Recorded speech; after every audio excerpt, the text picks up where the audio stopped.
Hello everyone, welcome to this session. I welcome you all on the behalf of Chaitanya Classes. Myself, Manish K. Raj, a BTech from DMET, which is the most premier college in this world for marine engineering training, and currently head of department physics at Chaitanya Classes, Devghar. So, today we will try to discover the topic of normal contact force. Okay, so we will try to cover the topic of normal contact and force. Okay, so अगर ध्यान से देखें तो इसे नाम से हमें पता चल रहा है it is a force, right? And we have been very much familiar with types of forces. So here in particular we will be studying about normal contact force. तो ये क्या force है? And before starting this session I would like to tell you one thing कि physics को जितना fail करके पढ़ोगे उतना अच्छा है. Nothing to decide. Okay, so मान लो कि मेरे पास ना एक इस तरह से एक बॉडी है, कोई भी एक बॉडी है and it is of mass m, है ना. मास 2 kg 4 kg 6 kg कुछ भी हो सकता है. So you are basically having a body of mass m और एक फोर्स जो नेचर में एग्जिस्ट करती है जो हम सभी को पता है that is gravitational force, right. और वो हमेशा डाउनवर्ड लगती है and is equal to mg, right. ये हमेशा mg के बराबर होती है. तो अब देखो इसी mg की वजह से कोई भी बॉडी नीचे की ओर गिर जाती है. Suppose I have this cap in my hand, अगर मैं इसे छोड़ूंगा तो ये नीचे गिरेगी. Why? Just because of this gravitational force which is equivalent to mg.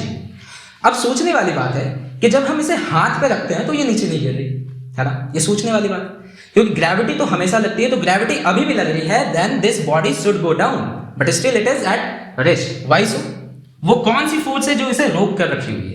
Okay, तो सपोज जब मैंने इसे अपने पाम पे रखा, सपोज ये क्या है, ये मेरा पाम है, तो मैं जब इसे अपने पाम पे रखता हूं तो ये नीचे गिरती ही नहीं है.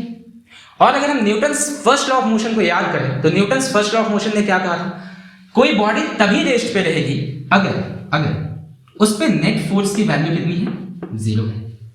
तो अगर ये बॉडी रेस्ट पे है, जब मैं इसे पाम पे रखता हूं और ये बॉडी रेस्ट पे है, तो इसका मतलब है इस पे नेट फोर्स कितनी है, 0. तो यहां पर तो एक फोर्स लग रहा है mg जिसकी वजह से ये नीचे गिरना चाहिए था, पर ये नीचे नहीं गिर रहा है. इसका मतलब इस पे नेट फोर्स कितना है, 0 है. मतलब कोई ना कोई ऐसी फोर्स तो है जो इस mg को अपोज कर रही है. What is that force? That force is normal contact force. Okay, that force is normal contact force. और ये फोर्स लगा कौन रहा है? ये फोर्स लगा रहा है हमारा पाम इस बॉडी पे. ग्रेविटी इसे नीचे खींचना चाहती है, हमारा पाम नॉर्मल फोर्स के द्वारा इसे ऊपर धकेलना चाहता है. एंड ये दोनों फोर्सेस अपोजिट एंड इक्वल है जिसकी वजह से एक दूसरे को कैंसिल आउट कर जाती है और इस पे नेट फोर्स कितना हो जाएगा, 0. जाहिर सी बात है ना, किसी बॉडी को आप जितने जोर से नीचे खींचोगे, अगर उतने ही जोर से ऊपर भी खींचो तो वो बॉडी ना नीचे जाएगी ना ऊपर जाएगी. So same thing is being happening here. और यहां पे नॉर्मल फोर्स आपका किसके द्वारा लगा, पाम के द्वारा. Is it clear? तो नॉर्मल फोर्स का थोड़ा बहुत फील तो आपको आया होगा. Now let's try to understand कि ये नॉर्मल फोर्स तभी लगा जब मैंने इस बॉडी को पाम के कांटेक्ट में लाया है. जब तक मैं इसे पाम के कांटेक्ट में नहीं लाऊंगा तब तक नॉर्मल फोर्स तो नहीं लगेगा, ये बॉडी नीचे गिरती रहेगी. But at the moment in दोनों के बीच कांटेक्ट हुआ, ये बॉडी गिरना बंद हो गई. यानी नॉर्मल कांटेक्ट फोर्स तभी लगता है जब दो सरफेसेस के बीच कांटेक्ट हो. ठीक है, और इसीलिए शायद से इसका नाम क्या पड़ा है, कांटेक्ट फोर्स. देख सकते हैं कांटेक्ट फोर्स, क्योंकि अगर कांटेक्ट नहीं होगा ना तो ये फोर्स भी नहीं होगा. सो एक बात क्लियर होगी मेरे पास, दैट इज कि normal force, this normal contact force is a contact force, है ना. Force is a contact force, जो कि इसका नाम खुद में ही बता देता है, इज अ कांटेक्ट फोर्स. चलो, तो ये तो बिल्कुल बेसिक फंडा है. ठीक है, ये आप सभी को समझ में आ रहा है. पर सर क्या नॉर्मल हमेशा ऐसा ही लगेगा? यहां पे तो मुझे साफ दिख रहा है कि जितना नीचे खींचा जा रहा है उतना ही ऊपर भी खींचा जा रहा है. तो अगर मैं कहूं n is equal to mg तो कुछ गलत नहीं है, जितना नीचे फोर्स उतना ही ऊपर फोर्स. तो क्या सर इस दुनिया में हर जगह पर हर समय n की वैल्यू mg रहेगी? No, this is not true. ठीक है, ये ट्रू नहीं है. व्हाई? क्योंकि नॉर्मल कांटेक्ट फोर्स डिपेंड करता है डिफरेंट डिफरेंट ओरिएंटेशन पे, डिफरेंट डिफरेंट सिचुएशंस पे. So let us try to explore some. अब देखो यहां पर नॉर्मल कांटेक्ट फोर्स को अलग अलग सिचुएशन में देखते हैं, लेकिन उससे पहले हमें क्या जानना होगा. पहली बात तो ये कि normal force is a contact force, ये बात तो तय है. इसके साथ साथ कुछ और बातें भी हैं। क्या बात है सर? तो normal force always act along the perpendicular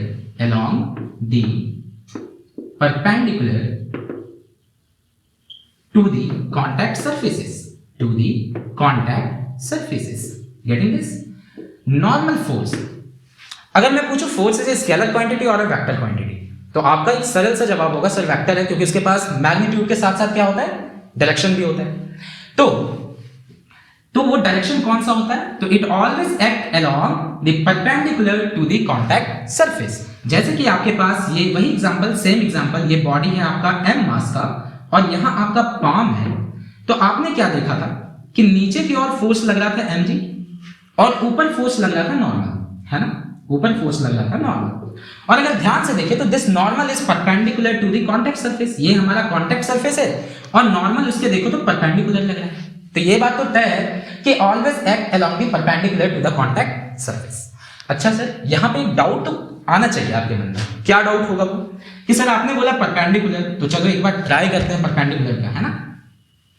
अब मैंने बस इतना अगर बता के छोड़ दिया तो कोई बच्चा मिसकंसेप्शन पाल सकता है ना कि सर अगर इस पे मैं परपेंडिकुलर खींचूं, this is the contact surface, तो ये परपेंडिकुलर लाइन है, ये है परपेंडिकुलर लाइन।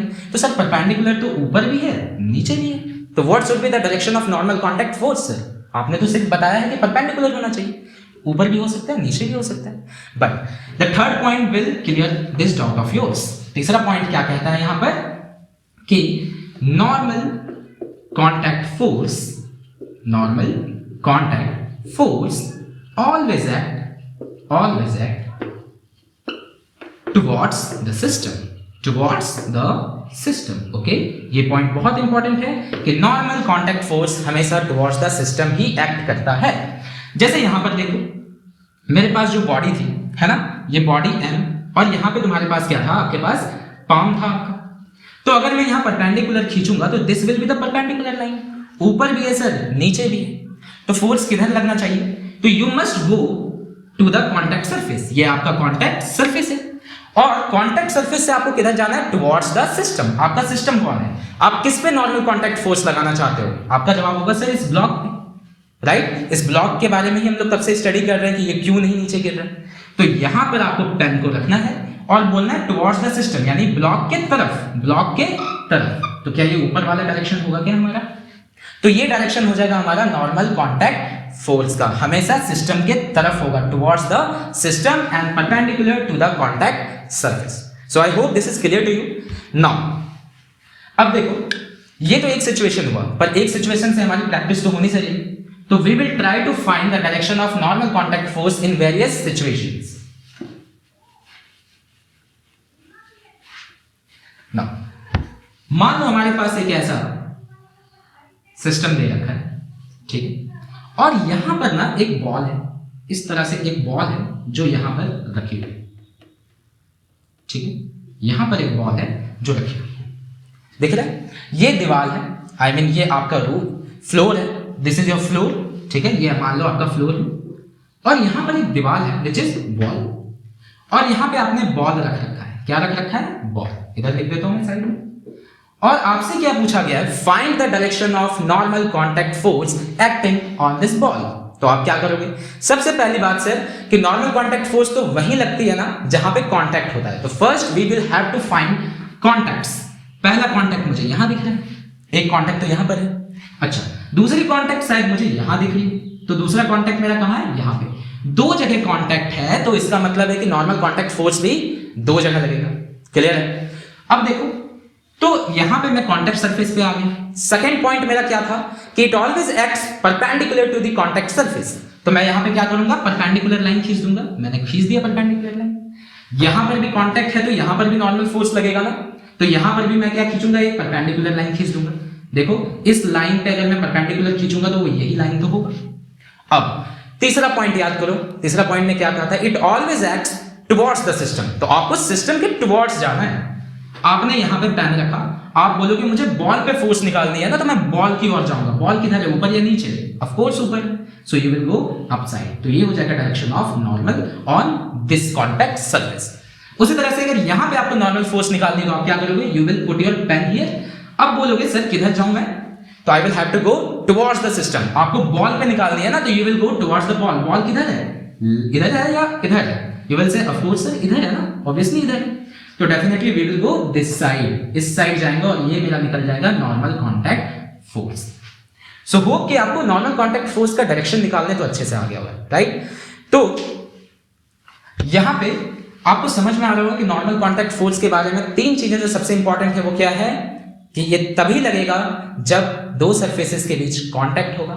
दूसरी बात, it always acts perpendicular to the contact surface. और तीसरी बात क्या है, तीसरी बात ये है कि it always acts towards the system, जिस पे हमें फोर्स निकालनी है उधर लगता है ये, ठीक है ना।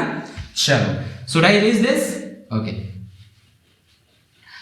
अब देखो एक और छोटी सी बात मैं तुम्हें बताऊंगा, ठीक है, मजेदार बात। वेइंग मशीन के बारे में तुमने सुना होगा ना, weighing machine, you must have heard about it. Weighing machine क्या होता है? अक्सर जब आप डॉक्टर के पास जाते हो, रेलवे स्टेशन पे जाते हो या मॉल में जाते हो, तो हमें बहुत क्यूरियोसिटी होती है कि चले अब देखते हैं ना हमारा वजन कितना हुआ है, कितने केजी के हम हैं। तो वी यूज वेइंग मशीन, और वेइंग मशीन क्या करता है, आपका वजन आपको बताता है। तो चलो एक बार प्रैक्टिकल रियल लाइफ से जोड़ के देखते हैं कि नॉर्मल कांटेक्ट फोर्स का आखिर एप्लीकेशन क्या है, या weighing machine normal contact force को यूज करके किस तरह से हमें हमारा वजन बताता है। Okay, so suppose you do have a weighing machine hour here. आपके पास एक वेइंग मशीन यहां पर है, ठीक है ना। आपको वजन अपना नापना, तो डेफिनेटली आप यहां जाके खड़े हो गए ना इस पे, तो आप यहां गए और यहां पे जाकर आप क्या हो गए, खड़े हो गए, ठीक है ना।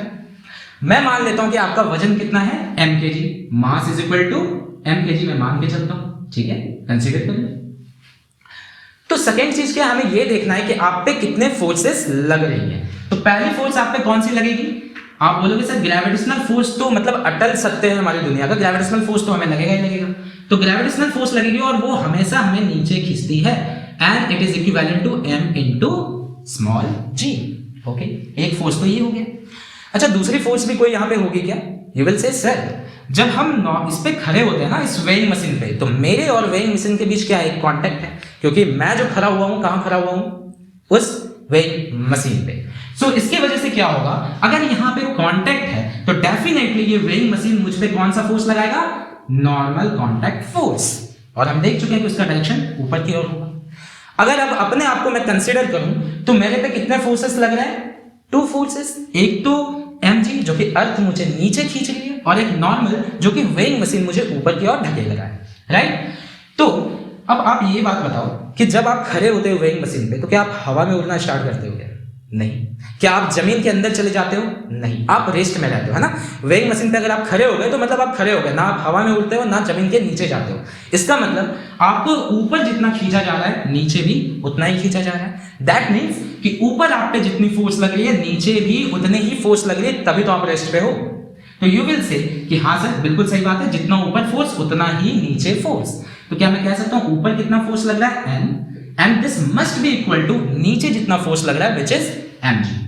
तो ये मुझे समझ आ गया कि normal contact force is equal to mass into acceleration due to gravity. इस केस के अंदर ये आ गया हमारे पास, ठीक है। आप बोलोगे सर नॉर्मल से क्या हो गया, इससे हमारा वेइंग मशीन हमारा वजन कैसे बता देगा। तो देखो कैसे बताता है। अब देखो फिर मैं 9th क्लास में चलता हूँ। 9th क्लास में आपने पढ़ा था Newton's third law of motion, और Newton's third law of motion में आपने क्या पढ़ा था, याद करो एक बार, कि each and every action has equal and opposite reaction, right. ये पढ़ा था, कोई भी एक्शन हो उसका इक्वल एंड अपोजिट रिएक्शन तो होता ही होता है। तो अगर ये वेइंग मशीन इस पे ऊपर की ओर नॉर्मल कांटेक्ट फोर्स लगाएगा ना, तो ये आदमी भी इसे छोड़ नहीं देगा। हर एक एक्शन का इक्वल एंड अपोजिट रिएक्शन होता है। तो अगर ये वेइंग मशीन ने नॉर्मल कांटेक्ट फोर्स ऊपर की ओर लगाया है, तो आदमी भी इस वेइंग मशीन पे नीचे की ओर उतना ही फोर्स लगाएगा, नीचे की ओर उतना ही फोर्स लगाएगा, ठीक है ना। Each and every action has equal and opposite reaction, इसीलिए ये ऊपर तो ये नीचे। तो वेइंग मशीन पे कितना फोर्स लगा, ध्यान से देखो तो क्या नॉर्मल के बराबर। वेइंग मशीन पे कितना फोर्स लगा, नॉर्मल के बराबर। अच्छा, तो इस पे लगने वाला फोर्स तो ये नाप ही सकता है ना। ये क्या करता है, वेइंग मशीन वजन को नहीं नापता, ये एक्चुअल में क्या नापता है, नॉर्मल फोर्स को। जो फोर्स इस पे लग रहा होता है ना, वेइंग मशीन पे जो फोर्स लग रहा होता है उसी फोर्स को नापता है हमारा वेइंग मशीन। तो देखो तो वेइंग मशीन पे कौन सा फोर्स लग रहा है, मैं सिर्फ वेइंग मशीन की बात कर रहा हूं, आपकी बात नहीं कर रहा हूं। ये मत कह देना कि सर मुझ पे नॉर्मल लग रहा और एमजे लग रहा, no, I am just talking about the force being acting on weighing machine. तो अगर मैं वेइंग मशीन को देखूं तो वेइंग मशीन पे तो एक ही फोर्स लग रहा है और वो क्या है, नीचे की ओर नॉर्मल कांटेक्ट फोर्स। और क्या करता है ना वेइंग मशीन, वो आपको रीडिंग दिखा देता है, क्या दिखा देता है, रीडिंग, है ना। जब आप उस पर खड़े होते हैं तो आप देखते हैं वहां डिजिटल पे कुछ लिख के आता है 10 kg, 20 kg, 50 kg, 60 kg, what ever your mass is. वो कैसे वो बताता है, वो जो आपको रीडिंग दिखाता है that is equal to this N, ये जो नॉर्मल कांटेक्ट फोर्स है उसे वो क्या करता है, जी से डिवाइड कर देता है। किससे डिवाइड कर देता है, जी से। तो नॉर्मल कांटेक्ट फोर्स उसने आपके लिए दिया और उसको डिवाइड कर दिया उसे जी से। तो नॉर्मल कांटेक्ट फोर्स की क्या वैल्यू हमने निकाल रखी है, दैट इज इक्वल टू, देखो तो यहां पर कितना है, mg के बराबर। तो मैं अगर यहां पर mg पुट करूंगा और डिवाइडेड बाय g करूंगा तो ये g और g कट जाएगा और ये किसके बराबर आ जाएगा, m के बराबर। और अगर ध्यान से देखें तो दिस m इज नथिंग, ये वही m है जो मैंने आपका मास कंसीडर किया था। Are you getting that? तो इस वजह से क्या हुआ, आप देख सकते हो ध्यान से कि आपका वजन m kg था और देखो तो इसने रीडिंग भी कितना दे दिया, m kg। Getting this?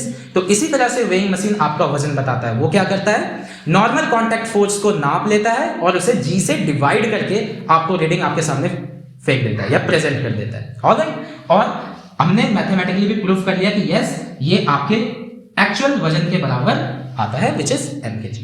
So I hope that you have got the real feel of this physics and meet you soon in the next lecture. Bye then, goodbye.